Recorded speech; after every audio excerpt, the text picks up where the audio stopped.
ஸ்திரீகளாலதான் பாக்கியமே. அதனாலதான் நல்ல பாக்கியம் உள்ள ஸ்திரீகளை விவாகம் பண்ணிக்கணும்னு சொல்லுவாள். பண்ணிக்கணும்னா கிடைச்சு விடுமா? இவனுக்கும் அது மாதிரி யோகம் இருக்கணும்.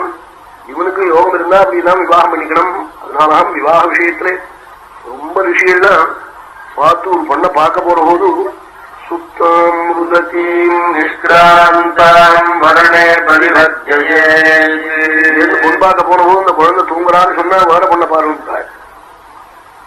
இந்த பொன் பார்க்க போற போது அவ ஏதாவது வயிறட்டிக வேணும்னு அழுதுன்னு இருப்பாள். அப்ப போய் இருப்பான் இங்க இருந்த பய பாக்குறதுக்கு. அப்போ அந்த பொண்ணை பண்ணிக்காதே விட்டாள். இவன் ஏது போயிருப்பான் வரிக்கிறதுக்கு. உங்க குழந்தைன்னு கேட்டா சினிமாவுக்கு போயிருக்காம்பா விட்டு விடுவோம் விட்டாள். வீட்டை விட்டு வெளியில போயிருந்தான்னா நீ போன சமயத்துல அவனை வேண்டாம் பண்ணிக்காதே விட்டாள். இதெல்லாம் சகுன குறைச்சல் விட்டாள். ஜாதகங்கள்லாம் எல்லாம் போயிடும், மனசுக்கு பிடிச்சு போயிடும். அப்போ என்ன பண்றதுன்னா 9 மணிக்கு மேல ஒரு தெருவில் அப்படியே வரத்து கொள்ளையாட்டுக்காரன் பொன்னாட்டுக்காரன் 2 பேரும் போனாள்.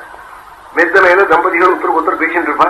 நீங்க யோஜனையே பண்ணாதீங்களோ அவசியம் இந்த காரியத்தை செய்யும் போது அந்த அம்மா சொல்லுவன் புருஷனே நமக்குத்தான் சொல்றாள் அம்பாள்னு வந்து விட்டாள். அந்த அதுல இருந்து இது உபஸ்ருதின்னு பேரு. அப்படி சொல்லிவிட்டா அதை கேட்டு வந்துவிடும். பெண்ணாவை கல்யாணம் பண்ணிவிட்டு ஜாதகங்கள்லாம் பார்க்க வேண்டாம் விட்டாள்.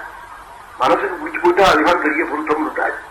இப்படி இல்லாத விஷயங்கள் எத்தனையோ மார்க்கம் சொல்லியிருக்காள். இந்த தம்பதிகள் க்ஷேமமா இருப்பதற்கு என்ன இது ஏதோ கீரை விரையை வாரி அரைச்சுவிட்டு 10 நாளைக்கு எல்லாம் பிடிங்கி மசீல் பண்ணி சாப்பிடறது இல்லை பாருங்க. அது கற்பக விருட்சம் மாதிரி இந்த கல்யாணம். அலம் விளம்பியம்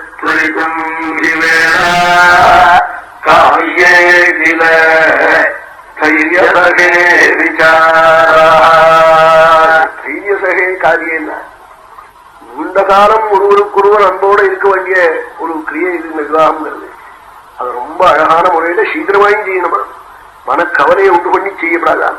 அலம் விளம்பியான் நாள் விளம்பிக்கவே கூடாது. அதுல சீக்கிரமா பறக்கணும். அதுல என்ன கல்யாண விஷயத்துல மாதாபிதாக்களுக்கு பரமவேகம் இருக்கணும். விவாக விஷயத்துல பெண்களுடைய விவாக விஷயத்துல உள்ள விஷயத்திலேயே அப்படி இருக்கணும். நம்ம ரிஷிகள்லாம் சொன்னால் இந்த காலத்துல விவாகம் பண்ணலைன்னா பலவிதமான வியாதிகள் அவனுக்கு வரும். ஆபரேஷன் இதெல்லாம் வருது. அதனால வாங்கல ரிஷிகள் சொன்னா தப்பி போடுமோ. சவனாதி ரிஷிகள் சொன்னார் இந்த காலத்துல விவாகம் பண்ணாமே விட்டுட்டா அதனாலதான் வந்து பலவிதமான ஆபரேஷன்கள்லாம் நேருதுன்னு சொல்றார். அதுக்கெல்லாம் இடம் கொடுக்கக்கூடாது. காலாகாலத்துல விவாகங்களை பண்ணி பண்ணும். பையன்களுக்கும் அது புரியல, பொங்கலுக்கும் புரியல, பெத்த தோப்பம் தாய்க்கும் புரியல. யாருக்கு புரியுது? சுவாமிக்கு புரிய வேண்டியதான். அதுல வந்து ரொம்ப ஜாகரூகமா இருக்க வேண்டிய விஷயம்.